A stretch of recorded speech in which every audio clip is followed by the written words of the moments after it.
pincettes cette étude-là parce que les protocoles, c'est long, on n'a pas accès à toutes les données parce qu'il y a des contrôles de données, mais sauf que notre étude démontre qu'il faut faire des études à long terme parce qu'il y a des impacts à long terme que nous n'évaluerons pas. Et la pression qu'il a eue était incroyable. Il a été dénigré par ses pairs, aussi par ses pairs, des scientifiques et qui, en fin de compte, veulent conserver leurs subventions qui proviennent des grosses compagnies. Tout à fait. Oui, merci. Vous avez donc évoqué des cas d'agriculteurs, dont des cas malheureusement très graves. Je voudrais savoir, est-ce que vous avez accès facilement, je crains malheureusement que la réponse soit non, à des statistiques claires de la part de la MSA?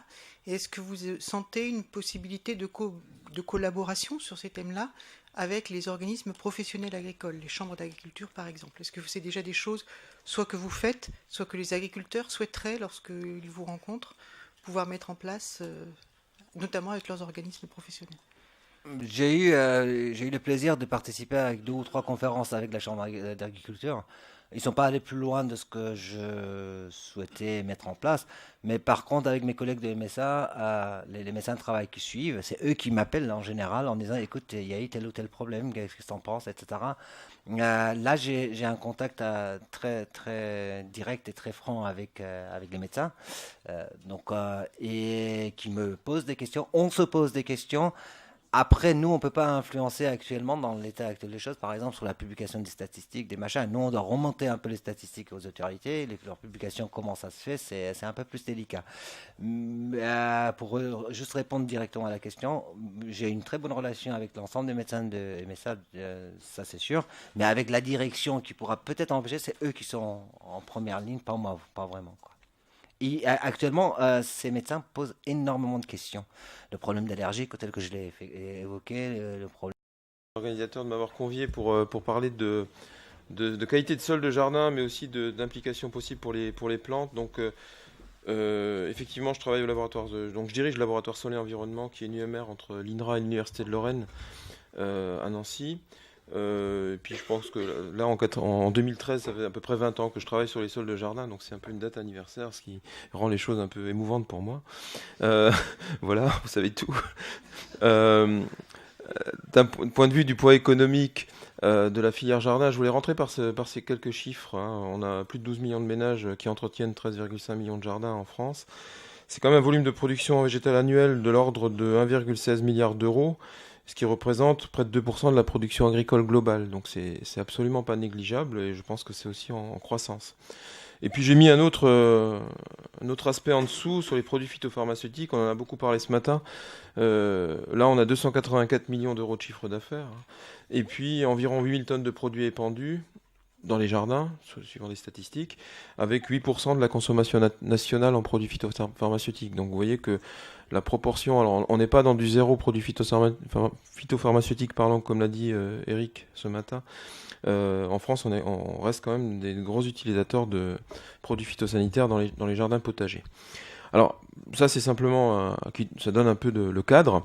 Alors, par contre, si on va regarder la qualité des informations qu'on a dans la littérature sur les sols de jardin et les productions potagères au niveau international, on a fait ce travail de 2008 à 2010 dans le cadre d'une étude qu'on a menée avec des collègues de Lille et de Toulouse sur les jardins potagers, sur la filière jardin en général. On se rend compte que, bon, bien sûr, il y a de nombreux livres et articles de vulgarisation sur le jardinage, hein, et sur les jardins, ça c'est indéniable. Relativement peu de publications scientifiques internationales, ça il faut le dire. Je pense qu'il y en a certainement, mais il y en a, mais peu par rapport à d'autres domaines.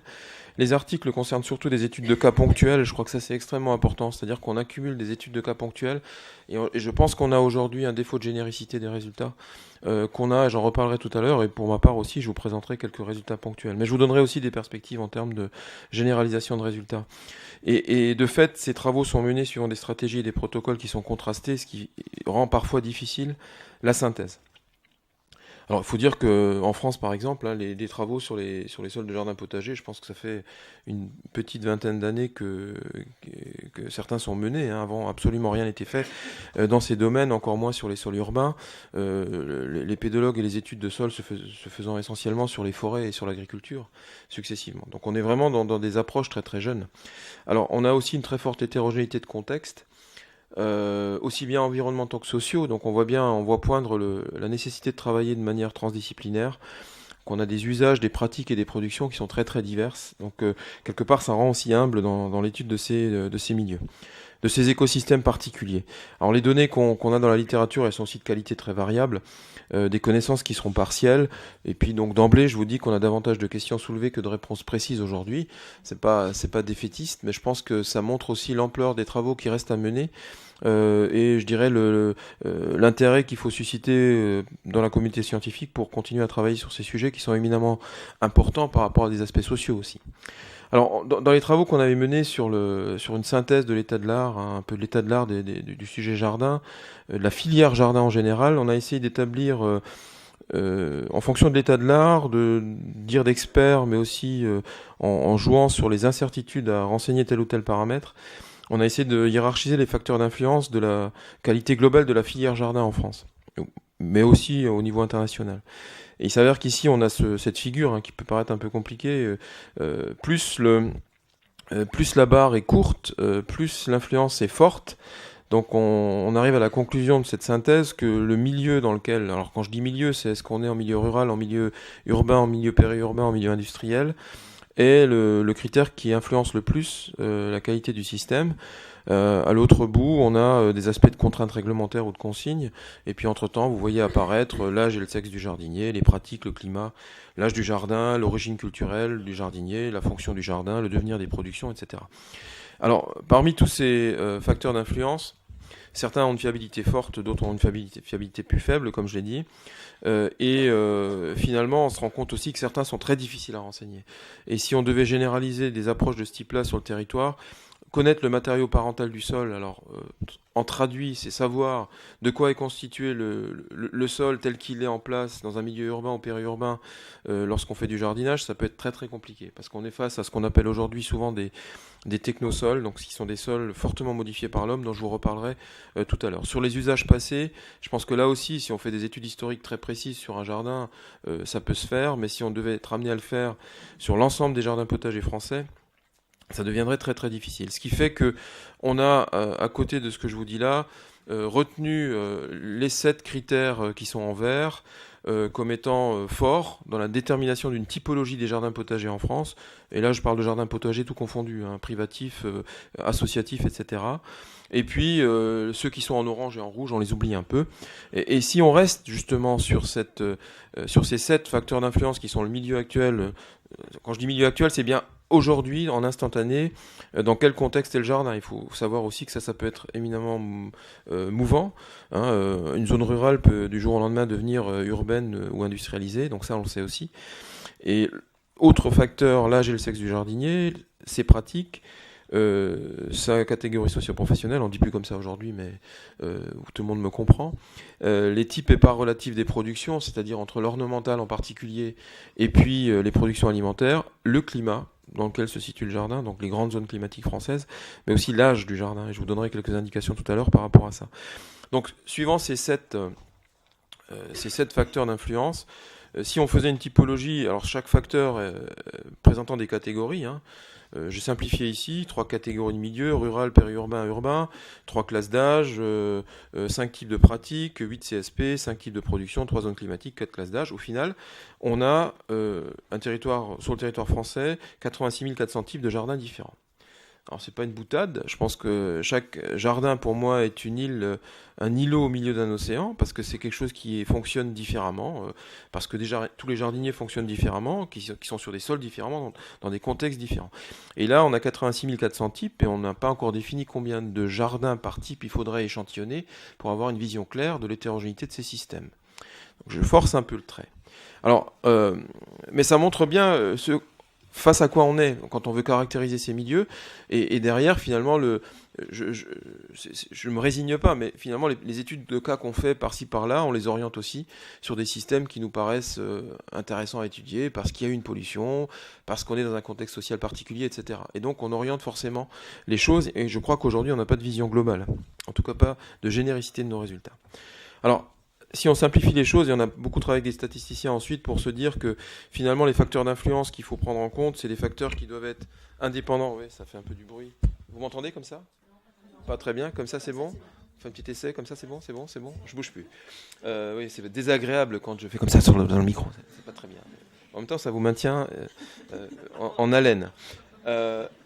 Donc on a travaillé avec des statisticiens pour se dire que si on veut faire ce type d'approche, il faut qu'on prenne des facteurs indépendants du jardin, auquel cas on a retenu le milieu, le contexte dans lequel le jardin est placé, et le climat. Auquel cas, on fait ouf, on se dit qu'il y a plus de 48 types de jardins en France, et combien de jardins échantillonnés par type pour avoir des résultats génériques.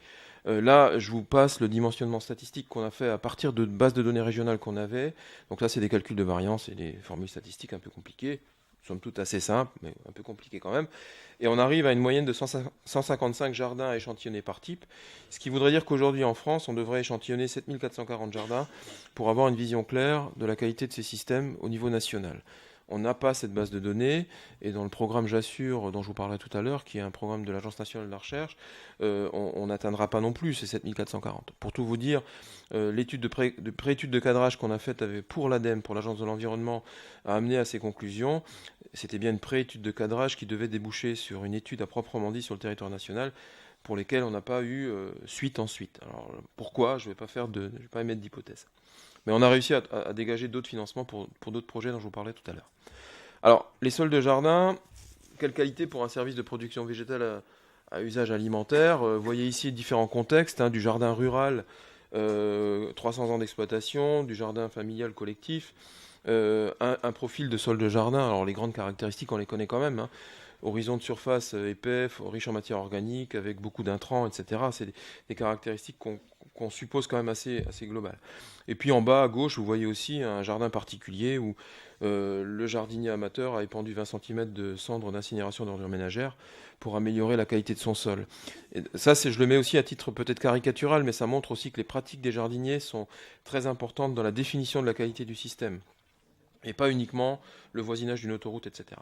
On a dans les travaux qu'on a menés il y a maintenant une vingtaine d'années, c'est pour ça que je reprends un peu des vieilles choses, mais bon, ça reste d'actualité. Avec des collègues allemands, on a travaillé sur 150 jardins où on s'est rendu compte que près de 60% d'entre eux avaient des sols où les matériaux remaniés, ce que j'appelle aussi technogéniques, issus de déchets, d'activités humaines, etc., donc représentaient près de 60% de ces sols de jardin. Un petit 20% de sol proche de sol agricole et 25% de sol cultivé de manière très intense avec des horizons très profonds, etc. Donc on voit qu'on est dans un système très fortement marqué par l'activité humaine. C'est un peu ce que je voulais vous dire là. Si on parle de ces sols anthropisés, urbains, périurbains, voire industriels, par rapport à des sols agricoles ou forestiers. Alors ici, je vous donne des répartitions statistiques de caractéristiques comme le taux de sable, le taux d'éléments grossiers. Donc les éléments grossiers dans un sol, c'est ce qui est supérieur à 2 mm. Le carbone organique ou encore le cadmium total dans des sols français, dans une grande région. Ce travail-là, on l'a mené sur une grande région. Vous voyez, vous avez plus de 200 échantillons qui permettent d'avoir ces répartitions statistiques. Ici, pour des sols forestiers et agricoles classiques. Si vous regardez les sols urbains ou les technosols de manière générale, les sols très anthropisés, qui sont souvent les supports de jardinage, vous voyez que typiquement vous avez plus de sable, plus d'éléments grossiers, donc la charge grossière augmente dans ces systèmes, est souvent due à des apports d'intrants exogènes qui sont des déchets. Le carbone organique lui aussi augmente avec des valeurs extrêmes qui sont plus hautes. Alors c'est dû à des apports de matière organique, j'allais dire naturelle, mais ça peut aussi être dû à des apports de matière organique polluante. Et puis pour le cadmium, vous voyez là à deux niveaux d'échelle, vous voyez très bien qu'on a des concentrations plus élevées. La moyenne des concentrations en cadmium total dans les sols agricoles français est à 0,2 mg par kilo. Et vous voyez qu'ici, dans les sols très anthropisés, on a des valeurs qui oscillent entre cette valeur-là et 15 en moyenne, mais qui peuvent monter très très haut à des valeurs qui peuvent atteindre ou approcher les 1000 mg par kilo. Donc ça, c'est un premier constat, c'est qu'on est quand même globalement dans des systèmes qui sont potentiellement plus pollués, avec des caractéristiques spécifiques contrastées par rapport à des sols agricoles ou à des sols forestiers. Sur des travaux menés sur des sols de jardin, je vous donne un exemple ici, les teneurs en matière organique. Vous avez un diagramme de fréquence ici qui vous montre qu'on a des teneurs en matière organique qui évoluent entre 2-3% et puis on va aller jusqu'à 70%. Ce n'est pas une donnée aberrante, c'est une valeur mesurée. Et vous voyez, je vous ai mis une différence de couleur rouge et bleu à 5%, ce qui est déjà une concentration élevée dans un sol agricole. Et vous voyez qu'on est donc dans des systèmes qui sont souvent fortement marqués par des apports qui sont souvent incontrôlés ou non justifiés.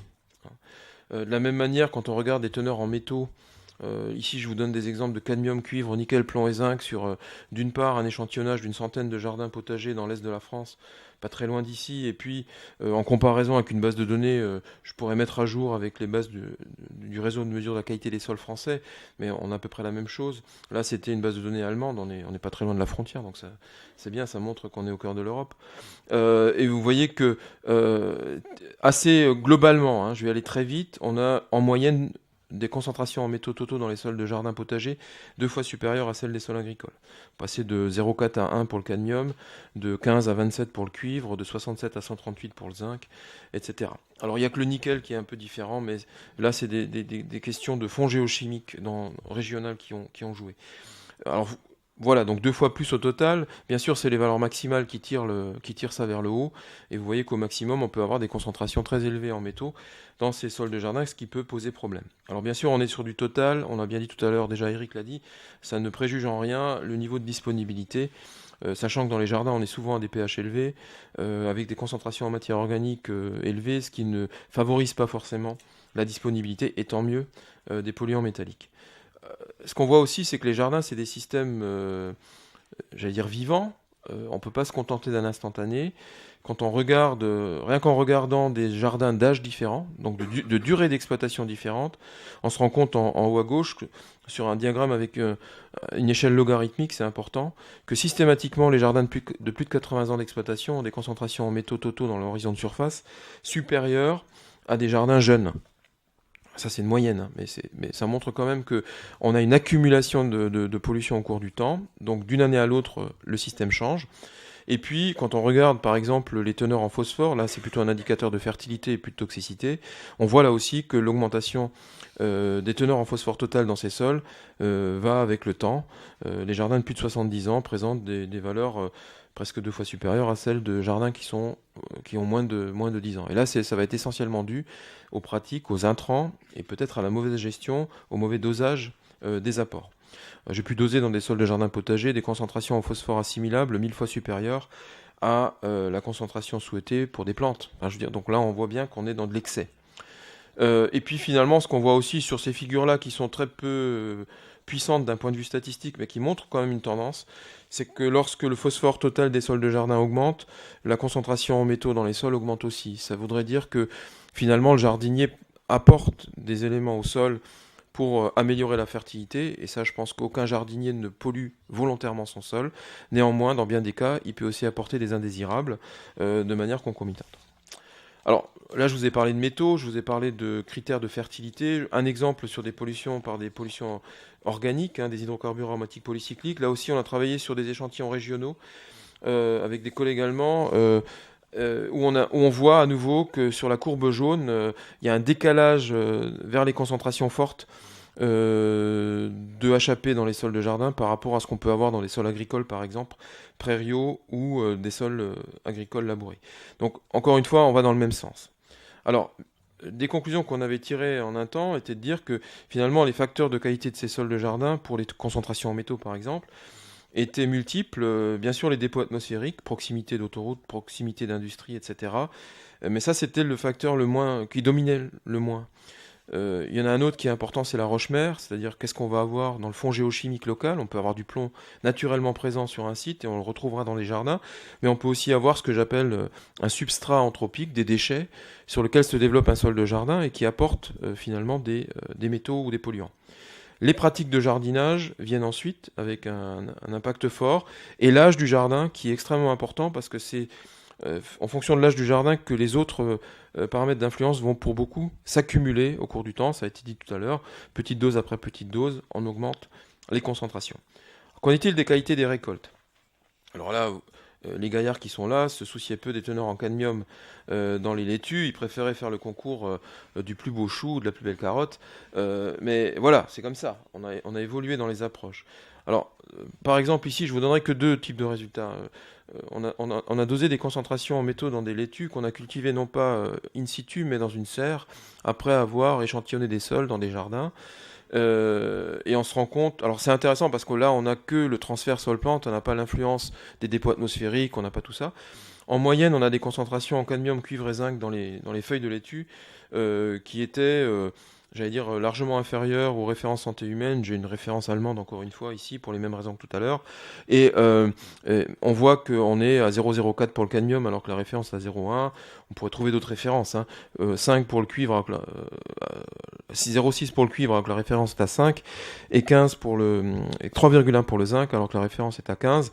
Mais encore une fois, vous voyez que les valeurs maximales peuvent poser problème. On voit ici que dans certaines laitues, certains jardins, on a 3 fois plus que la valeur seuil santé publique. Donc effectivement, il peut y avoir des transferts, mais c'est pas généralisé. Et c'est des approches qui sont, j'allais dire, complexes en termes de caractérisation. C'est pas parce qu'on a une teneur totale en métaux élevée dans un sol qu'on aura automatiquement, et ça a déjà été dit ce matin, des teneurs élevées dans les plantes. Un autre exemple, cette fois-ci sur les polluants organiques, où là je voudrais plutôt vous montrer des résultats qu'on a eu. Alors, Eric montrait tout à l'heure une publication de Joël Fisme, donc c'est des travaux qu'on a menés au laboratoire il y a quelques années. Merci d'avoir pris cette référence, ça m'a fait plaisir de voir ça, on le voit si peu souvent. Alors ici c'est les mêmes travaux. Alors les concentrations en HAP, vous les avez vues tout à l'heure. Là je vous donne la production de biomasse. Et vous vous rendez compte, par exemple, sur les photos où on voit des haricots, là vous reconnaissez les plants d'haricots, les haricots eux-mêmes, que sur un sol chargé en HAP, on a obtenu des productions de biomasse supérieures à un sol de jardin témoin non pollué, sur des caractéristiques autres similaires. Et là, bon, on a différentes hypothèses qu'on a voulu tester, qu'on a également essayé de tester. Par exemple, des mimétismes de molécules entre HAP et hormones de croissance, par exemple. Mais on se rend compte finalement qu'un sol de jardin peut être pollué par des hydrocarbures aromatiques polycycliques, et le jardinier s'en rendra pas compte parce que de fait, il peut même avoir une production de biomasse supérieure. Auquel cas, on est dans une logique d'engrais. Le polluant devient engrais. Donc, tout ça pour vous donner un peu la complexité d'interprétation, je ne vais pas aller plus loin.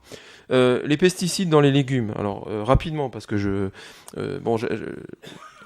vais aller vite. Donc, les végétaux issus de cultures maraîchères, 52,4% n'ont pas de résidus de pesticides, 43,8% ont des teneurs inférieures à la limite maximale de résidus, et 3,8% montrent des valeurs qui dépassent ces limites.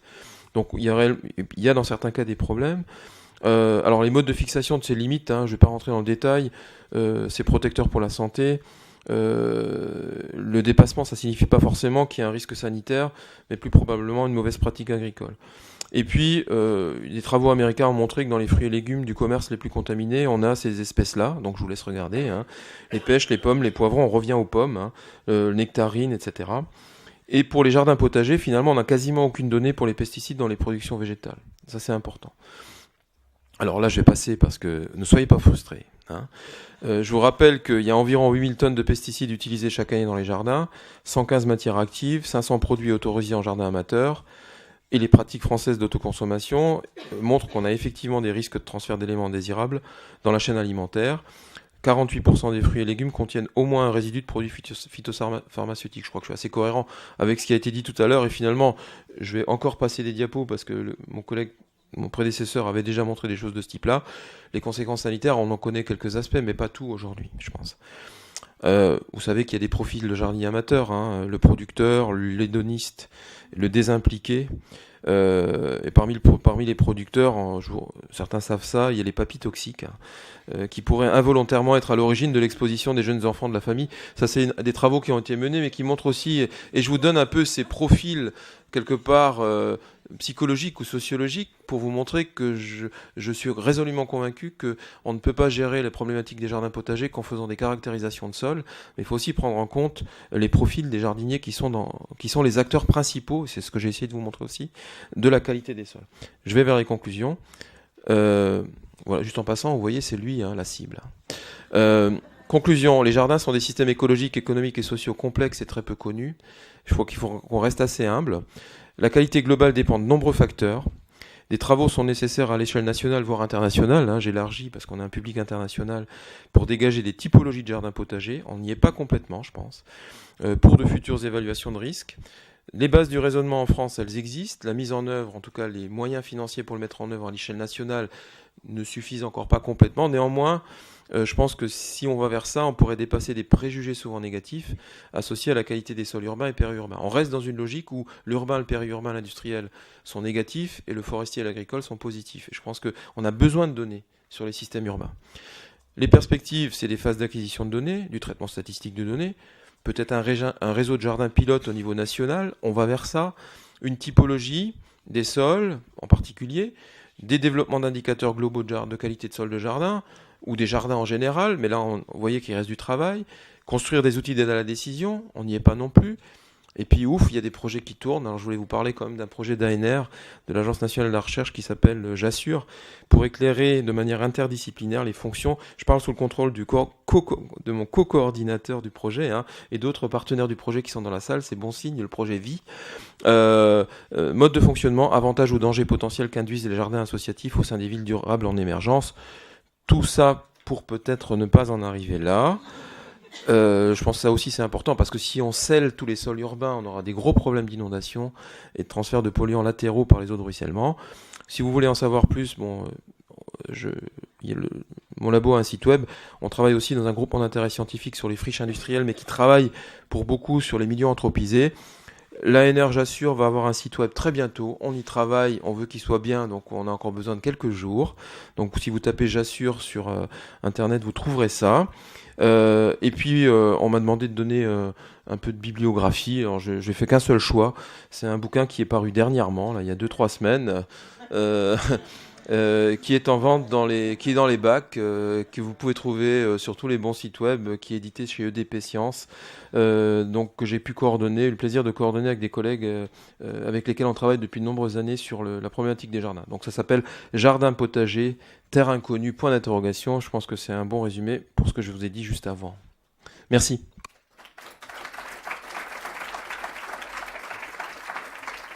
Donc j'ai le droit de laisser cette diapo pendant les questions qui seront brèves parce que j'ai dépassé. Merci beaucoup. C'est à vous.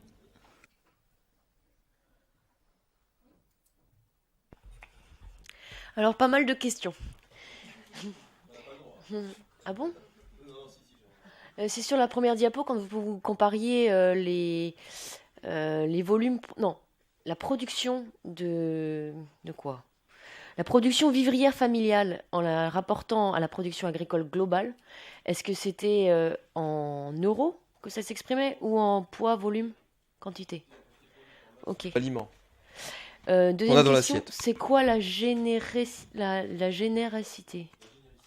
C'est quoi? Oui, on n'en fait jamais assez, c'est peut-être pour ça qu'on ne sait pas ce que c'est. Globalement, je pense. La générosité, pour moi, c'est le fait d'acquérir des données qui permettent qui puissent être généralisées ou donner une vision générale, plus globale, généralisable sur le système qu'on étudie. Typiquement, quand je vous montre certains des résultats que je vous ai montrés ce matin, proviennent d'analyses qui ont été faites sur 100 échantillons de terre de jardins potagers différents dans un secteur donné, donc d'un contexte donné, etc. Et c'est pas généralisable. Et ça, pour moi, on est dans un défaut de généricité parce que le mode d'échantillonnage initial était ciblé vers un secteur géographique, donc une population donnée, dans un climat donné, etc., ce qui n'est pas généralisable sur le territoire national. Et c'est pour ça que je vous ai montré ensuite la manière dont on devrait échantillonner au niveau national pour avoir des données génériques. Les 7500 voilà. Jardins, 150 jardins par 48 types. Voilà, en gros c'est ça. Ouais. Ouais. Et c'est quoi, quand vous parlez de sol anthropisé, là c'était sur anthropisé, pas anthropisé, est-ce que vous prenez en compte tous les différents sols du camembert? Désolé pour les termes, mais vous avez il y avait un camembert en 3 parties où il y avait 60%, c'était des sols avec un fort rapport organique. Donc ça, c'est ces trois types-là, c'est deux anthropisé. approches différentes. Vous avez raison, c'est pas forcément, je n'ai pas expliqué la cohérence. Quand les schémas que j'ai montrés sur les sols très anthropisés, les sols peu anthropisés, c'est vraiment une approche sur une base de données régionale, grande région, de sols auxquels on a eu accès, sur lesquels on a travaillé. Donc ça fait plusieurs centaines de terres de surface qu'on a classées, peut-être de manière un peu arbitraire au départ, suivant leur usage, c'est-à-dire est-ce qu'ils sont fortement modifiés par l'homme ou pas. Donc là, je ne suis pas rentré dans le détail de la manière dont on a classé ça. Mais globalement, ça vous donne quand même 2 grandes catégories. Des terres qui sont au milieu d'une forêt où on sait qu'il n'y a pas eu de guerre, où il n'y a pas eu de travaux forestiers majeurs, où il n'y a pas eu d'agriculture avant, etc., qui sont peu anthropisés, par exemple, voire certains sols agricoles qui ne reçoivent pas de déchets ou qui sont peu anthropisés. Et après, toute la gamme des sols, j'allais dire périurbains, urbains et industriels, qui, eux, sont plus anthropisés. Donc c'est une première entrée dans ce type d'approche, sachant que ce genre de données, on n'en a pas. On a un réseau de mesure de la qualité des sols en France qui regroupe à peu près, sur un maillage carré de 16 km, un échantillon par maille.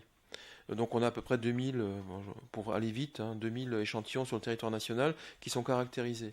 En discutant avec le responsable du programme, Dominique Arouet, qui a changé de fonction, mais souvent je le taquine en lui disant, dans tes 2000 échantillons, tu n'es pas représentatif des usages, tu es représentatif du territoire.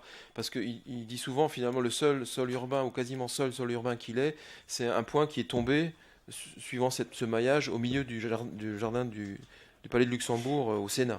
Voilà. Donc il ne faut pas prendre en compte, c'est ça en fait, ça ne veut pas dire la même chose, anthropisé, il ne faut pas que je fasse de rapport entre le camembert et le... Alors le camembert, les très anthropisés, c'était les rouges et les peu anthropisés, c'était ceux qui s'assimilent à des sols agricoles. D'accord.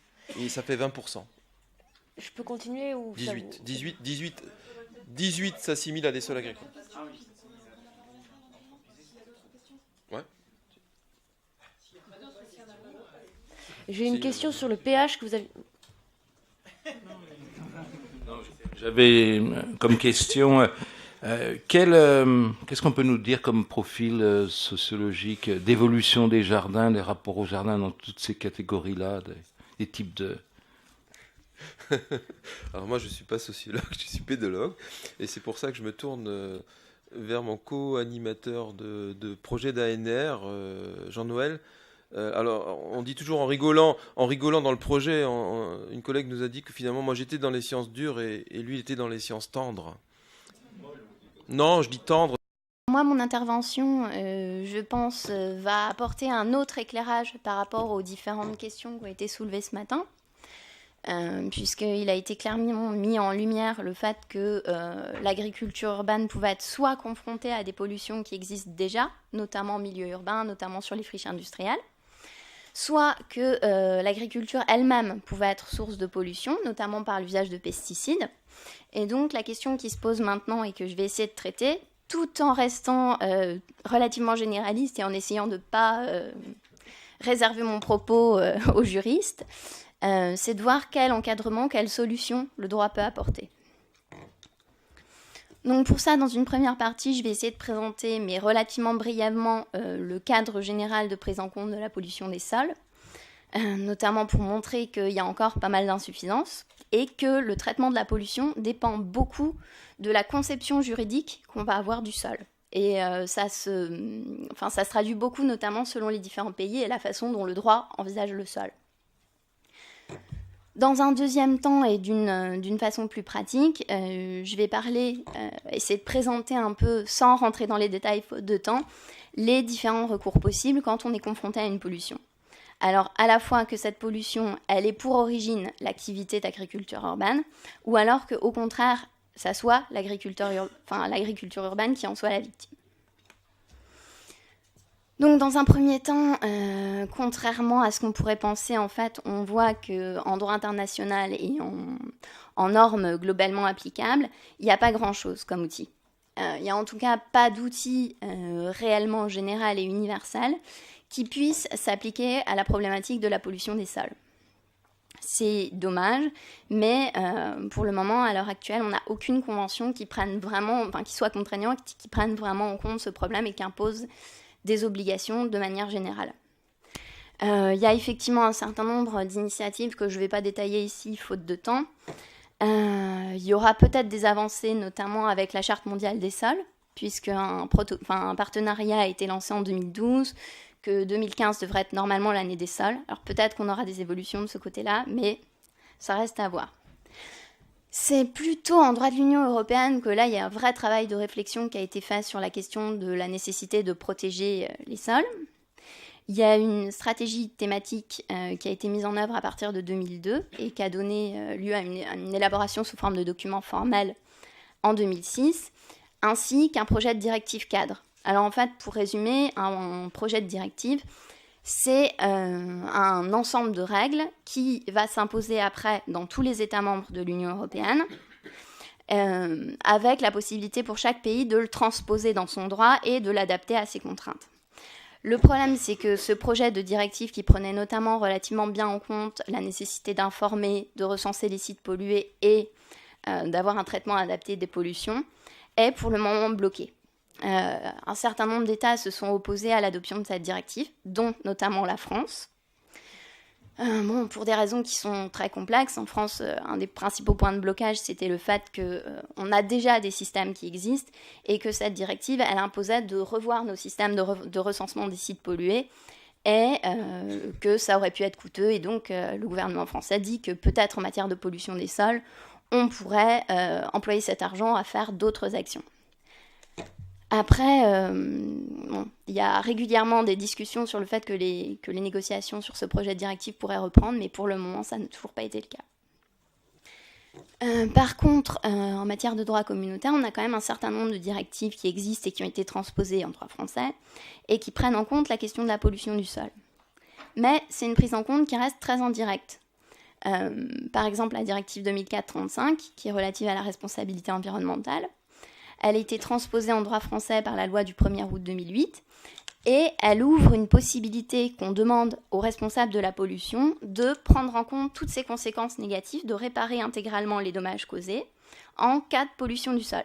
Sauf que c'est restreint aux pollutions postérieures à 2007, que c'est restreint aux pollutions qui seraient générées par certaines activités et que ça ne s'applique au sol qu'en cas de risque d'atteinte grave à la santé humaine.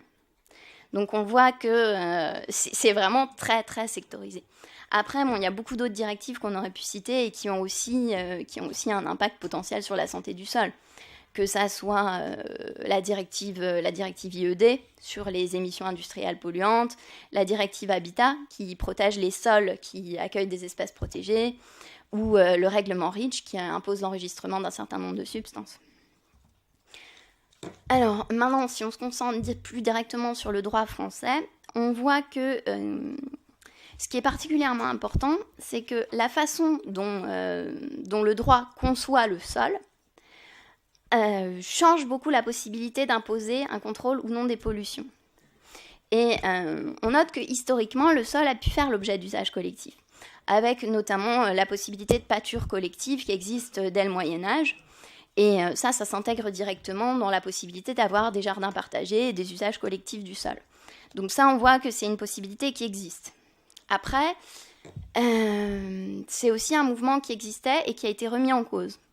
Bon, je ne vais pas revenir trop en détail sur le mouvement des enclosures, mais c'est basiquement une réforme complète des structures agraires qui est venue à la base d'un mouvement en Angleterre qui s'est mis en œuvre grosso modo entre le XIIe et le XIXe siècle, et qui a conduit à ce que les terrains qui étaient auparavant vastes et susceptibles de faire l'usage d'un usage collectif ont été progressivement bornés et restreints à un usage privatif. Autour de ça, il y a tout un courant qui s'est développé aussi et qui va dans le sens de dire que finalement c'est la propriété privée et le renforcement des prérogatives du propriétaire sur son terrain qui pourrait être mieux à même de permettre la mise en valeur, l'exploitation et la protection de l'environnement. Après, ça peut être pris aussi, notamment dans le cadre de thèses qui sont plus ou moins à visée écologiste. Je ne vais pas revenir non plus sur la question de la tragédie des biens communs, mais cet article publié dans la revue Science en 1968, il établissait clairement que le fait d'ouvrir un usage collectif pouvait conduire à une destruction de la ressource. L'idée étant que si les gens ne sont pas propriétaires du terrain, ils ont intérêt à en tirer le maximum de profit. Admettons que pour un jardin partagé, ça pourrait être l'idée de dire, bah voilà, la personne qui va cultiver le jardin pendant 10 ans, elle va peut-être mettre plein de produits qui sont destructeurs, puisque peu importe ce qui va se passer après, elle va récupérer un maximum de rendement sur le temps dont elle en a besoin, mais tant pis, et advienne que pourra ensuite. Voilà. Bon, ça, c'est des théories qui se sont plus largement développées aux États-Unis qu'en France. En France, on a malgré l'importance du droit de propriété et du fait que le sol est un bien et soumis au droit de propriété, il y a toujours eu un encadrement qui était un peu plus fort. Donc effectivement, comme je vous le mets, l'article 544 du Code civil dispose bien que le droit de propriété, c'est aussi le droit de jouir des choses de la manière la plus absolue. On pourrait en conclure, puisqu'en plus c'est un droit inviolable et sacré, qu'on peut faire à peu près n'importe quoi sur un terrain qui nous appartient. Sauf que, heureusement, c'est pas complètement le cas. Et notamment les réflexions récentes en droit qui se nourrissent beaucoup de la réflexion des scientifiques et des apports des scientifiques sur le risque lié aux pesticides, sur les risques liés à la pollution des sols, fait que maintenant, en matière de pollution des sols, on prend en compte l'usage futur du terrain. C'est-à-dire que, évidemment, peut-être un peu de la même manière que ce qui se passe au Canada, sur l'idée que maintenant, quand des terrains sont affectés à l'agriculture urbaine, on doit contrôler qu'il n'y a pas de pollution. C'est une démarche qui existe aussi en France, qui est peut-être moins contraignante et qui s'applique pas exactement de la même manière. Mais il y a aussi une prise en compte de la nécessité qu'il y ait une adéquation entre la pollution du terrain et l'usage effectif qui en est fait, notamment dans le cadre de la remise en état des installations industrielles, quand l'activité s'asse sur un site. Après, il y a quelque chose qui est extrêmement intéressant aussi, c'est le développement de l'information sur la pollution. C'est quelque chose qui n'existait pas du tout avant et qui s'est énormément développé ces dernières années. Il y a les bases de données Basol et Basias qui sont consultables sur Internet. Donc, si vous voulez savoir s'il y a eu des activités industrielles sur un terrain, si on a recensé des pollutions avérées, vous pouvez aller sur ces bases de données. Vous pouvez trouver, vous tapez le nom d'une rue de Strasbourg et vous verrez qu'historiquement, il y a eu telle et telle et telles activités potentiellement polluantes. Ça peut être un outil vraiment intéressant quand on pense à installer, par exemple, un projet d'agriculture urbaine sur un territoire. Il y a aussi les articles que je vous laisse regarder, 125.6 et 125.7 du Code de l'environnement, qui sont assez récents et qui vont encore étendre cette obligation d'information. Après, il y a aussi une réflexion qui est intéressante et qui provient des scientifiques à l'origine, mais qui est en train d'être lentement mais sûrement intégrée par le droit. C'est la question de la prise en compte des fonctions du sol. Et ça, c'est important notamment dans le cadre de l'agriculture. Parce que le sol a une multiplicité de fonctions. Au-delà d'être un bien, un objet approprié, votre propriété à vous, il répond à un certain nombre de fonctions qui dépassent largement ce cadre-là. C'est-à-dire qu'il a des fonctions écologiques, que ça soit production de biomasse ou aussi les fonctions de filtration, d'épuration. Et il a aussi une fonction de support des activités humaines, qu'elles soient agricoles ou qu'elles soient autres. Ce qui fait que le sol est de plus en plus conçu et compris comme une ressource qui est indispensable et non renouvelable à l'échelle de la vie humaine. Probablement renouvelable à l'échelle de la vie de la planète, mais pas à l'échelle d'une vie. En ce sens, on peut considérer que le sol, c'est certes un bien privé, mais c'est aussi un élément du patrimoine commun de l'humanité. Et tout ça, cette réflexion, cette prise en compte de l'importance du sol, ça justifie qu'on encadre les activités sur le sol et qu'on le protège. Et pour le protéger, on a besoin d'un recours au droit. Alors donc, on peut passer maintenant à la deuxième partie, c'est-à-dire à la fois, d'un point de vue plus pratique, qu'est-ce qu'on peut faire en cas de pollution ? Alors, encore une fois, à la fois que ces pollutions, elles concernent l'agriculteur au sens où il en est victime, ou qu'elles concernent l'agriculteur au sens où c'est lui qui est à l'origine de pollution. On a vu avec le monsieur qui nous a présenté une étude sur la toxicologie que les pesticides peuvent être très toxiques sur la santé. On a vu aussi dans la première intervention que les pollutions du sol, elles pouvaient ne pas concerner seulement l'endroit où les pesticides sont épandus. Après, là je vais être obligée d'être brève, mais juste pour essayer de vous montrer un petit peu quel est l'arsenal qui existe. On a d'abord des possibilités non contentieuses, c'est-à-dire qu'en tant que particulier, en tant qu'association, en tant que collectivité locale aussi, on peut essayer de se baser sur les polices spéciales du Code de l'environnement. Là, il suffit schématiquement de trouver l'autorité compétente, de dire voilà, là on est dans le cadre des émanations des installations classées, ou alors il y a des déchets, ou alors on est dans tel ou tel cadre, et de dire c'est vous l'autorité de contrôle, maintenant il va falloir que vous fassiez quelque chose parce que là il y a une pollution avérée. Sans entrer dans les détails, les installations classées c'est assez vaste, c'est toutes les installations qui sont potentiellement soit dangereuses, soit polluantes pour l'environnement. Elles sont recensées dans une nomenclature. À partir du moment où elles sont reconnues comme installations classées, on leur impose tout un ensemble de droits et d'obligations qu'elles doivent respecter. Et là, c'est le préfet qui contrôle et le responsable de la mise en œuvre de toutes ces dispositions destinées à protéger la santé et l'environnement, c'est l'exploitant de l'installation. Admettons que un agriculteur s'installe sur le site d'une ancienne installation classée qui n'a pas été correctement remise en état, il peut aller voir le préfet et dire voilà, là il y a une remise en état qui n'a pas été faite correctement, ça me pose problème, il faut que vous preniez un arrêté pour imposer à l'exploitant qui mette en œuvre les mesures nécessaires.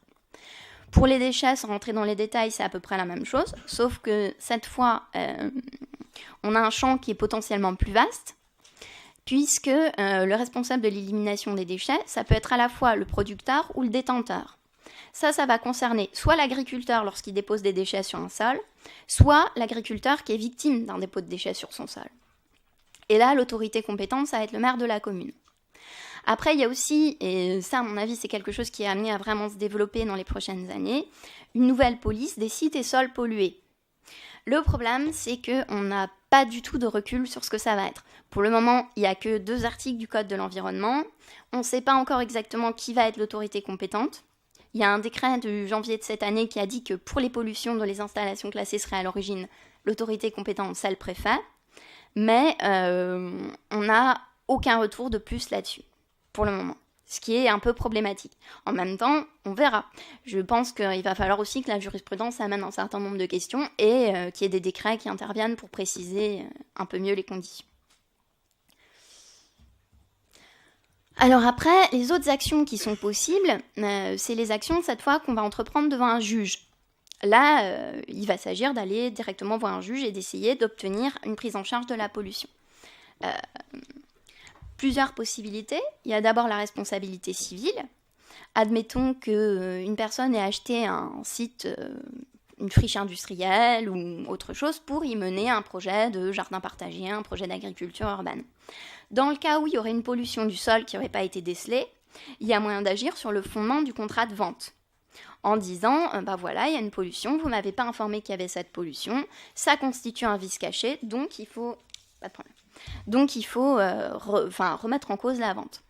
Il y a aussi, et ça c'est intéressant notamment pour les agriculteurs, la question de la responsabilité délictuelle. C'est-à-dire que schématiquement, s'ils commettent une faute, que cette faute elle cause un dommage à quelqu'un, ils sont obligés de la réparer. Et il y a aussi les troubles anormaux du voisinage. C'est-à-dire qu'il ne faut pas troubler au-delà du raisonnable toutes les personnes qui sont autour. Il y a après la question de la responsabilité pénale. Il y a à la fois des infractions spécifiques, par exemple l'abandon de déchets, et des infractions plus générales. Là, si je peux prendre un exemple très rapidement, il y a la question de la mise en danger de la vie d'autrui. On a parlé de la contamination des jardins potagers, notamment des contaminations au plomb. Pour prendre 2 exemples très rapides, on a eu 2 usines en particulier en France qui rejetaient énormément de plomb dans l'air et qui ont contaminé toutes les zones agricoles alentours. À la fois les agricultures traditionnelles et en même temps les potagers. Avec les concentrations, notamment pour l'usine Métal Europe, dont vous avez peut-être entendu parler, les concentrations en plomb étaient énormes. Et les enfants qui vivaient à proximité du site ont été contaminés. Il y a eu des cas de saturnisme et des atteintes à la santé réelles et graves. Dans ce cadre-là, il y a à la fois une procédure pénale qui a été engagée pour punir l'exploitant responsable, c'est aussi le cas de l'usine Métal Blanc, et une indemnisation du préjudice des victimes.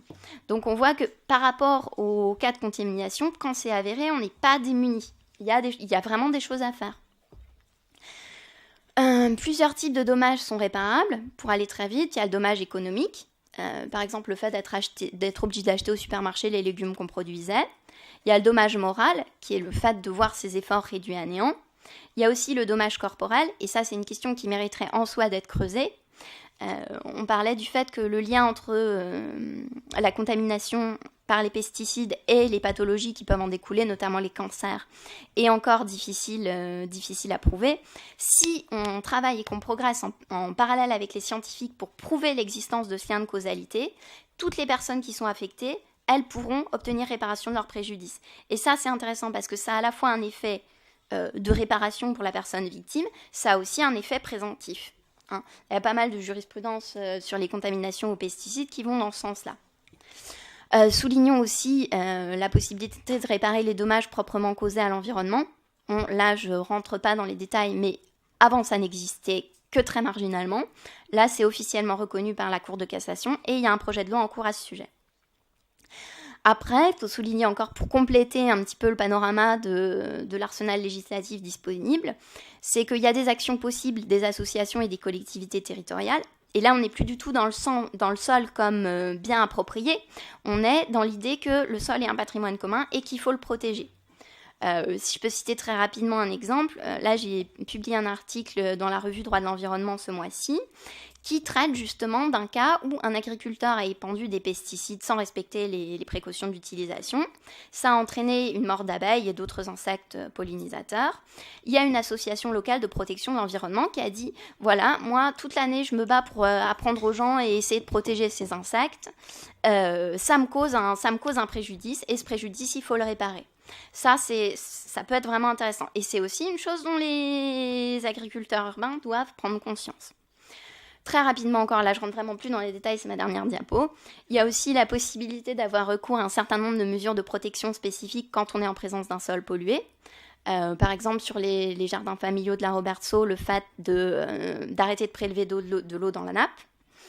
Il y a aussi toutes les servitudes possibles qui sont envisageables sur les sites pollués, voire même dans le cas par exemple d'une énorme pollution comme Métal Europe, quand même 45 km² très contaminés au plomb, la possibilité d'avoir recours à un projet d'intérêt général.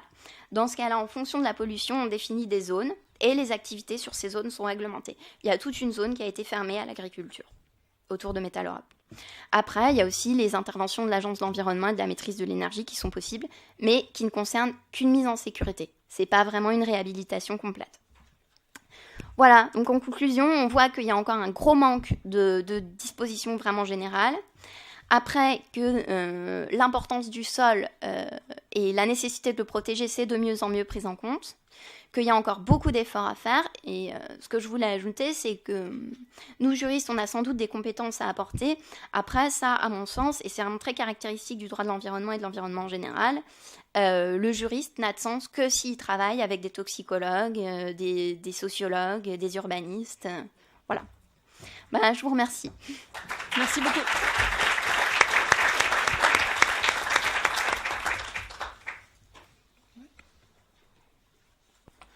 Bonjour, j'avais une petite question. En fait, c'est un cas qui se présente très souvent. Vous parliez d'un exemple intéressant tout à l'heure, donc une industrie, CPE. Alors, elle s'en va, c'est une chose, mais il y en a beaucoup qui disparaissent. Oui. Et on en a connu beaucoup. Je vais prendre le cas de Québecor, que vous connaissez certainement dans la région. Oui.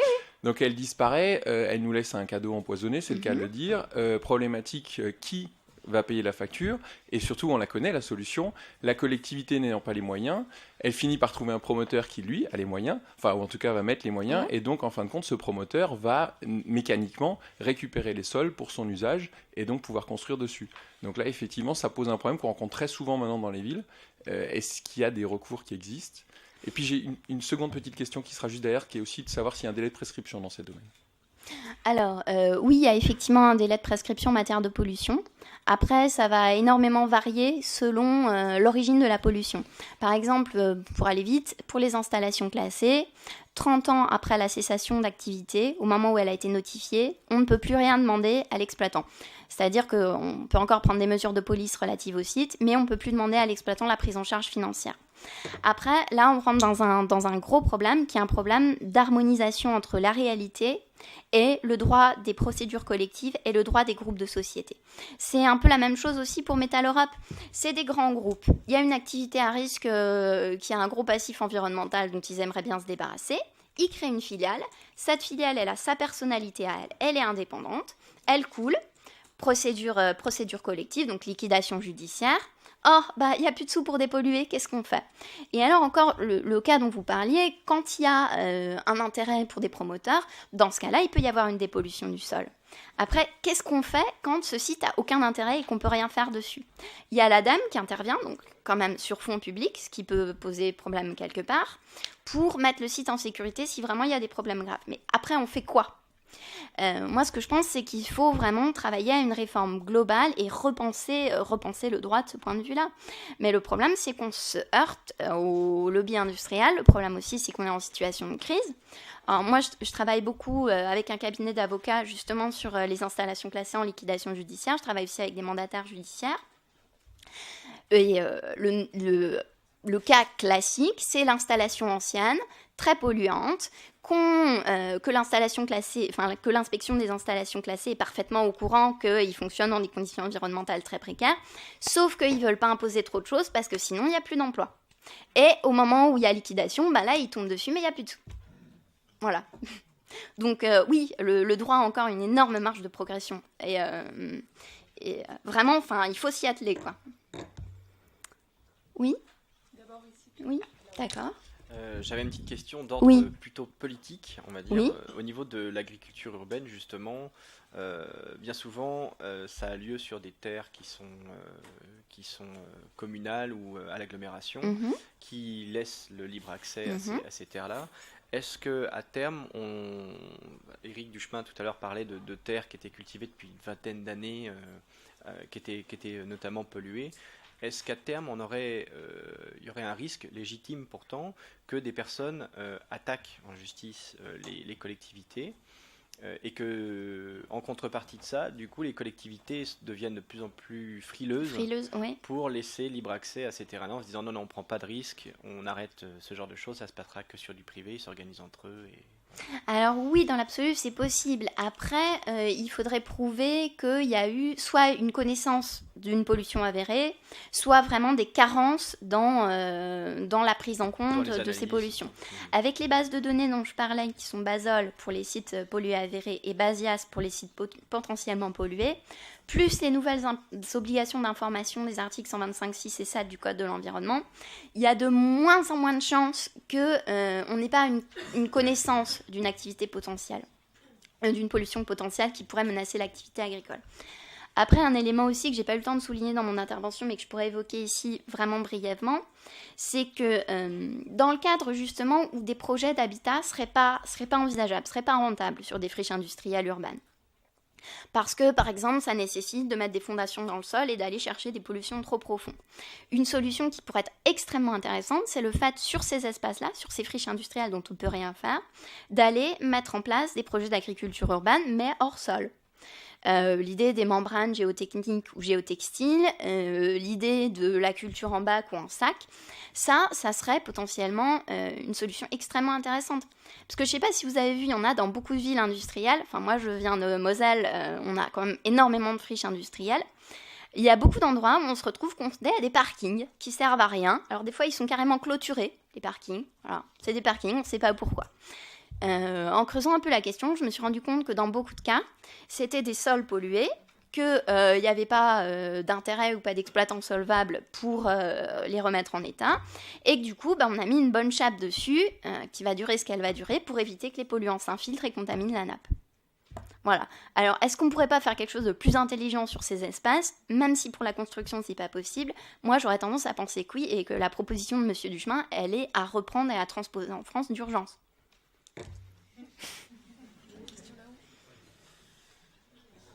On parlait beaucoup justement des jardins familiaux et moi ma question c'était si un utilisateur, donc généralement c'est des locataires qui ont du coup un bail de X années, si cet utilisateur a une pathologie avérée ou du coup son médecin dit c'est potentiellement ça vient d'une éventuelle contamination d'igumes, et que du coup il y a tout un tas d'études qui ont été faites et que du coup ce locataire peut se retourner contre le propriétaire qui du coup dans ce cas-là généralement est la ville. Est-ce qu'il y a des recours possibles? Alors, théoriquement, et comment la ville se prémunit de théoriquement, oui, ça pourrait arriver. On pourrait considérer que, comme en ce qui concerne le plomb pour la contamination au plomb des enfants, on pourrait considérer qu'il y a eu une mise en danger de la vie d'autrui. Après, pour toutes ces infractions, qui sont des infractions pénales, il faut qu'il y ait une intentionnalité. C'est-à-dire qu'il faudrait vraiment montrer que la ville a sciemment mis à disposition des terrains qu'elle savait polluer et qu'elle a pris aucune mesure. Après, de façon plus générale, de toute façon, le lien de causalité est difficile à prouver. Bon là, on a beaucoup de jurisprudence en ce moment, ça va être vraiment un domaine à creuser pour les juristes, qui permettent d'aller au-delà de ces incertitudes et de reconnaître le lien de causalité, même quand il est plus présumé que scientifiquement démontré. Mais je dirais que oui, il y a un risque, mais c'est un risque qui est quand même limité. Parce que dans l'infraction pénale, il faut bien qu'il y ait une intentionnalité. Il faut qu'il y ait un élément moral qui, là, me semble difficile à montrer. Mais, mais juste la non-connaissance de la qualité du sol, c'est pas un acte intentionnel du coup. Alors oui, on pourrait dire que c'est une imprudence ou une négligence.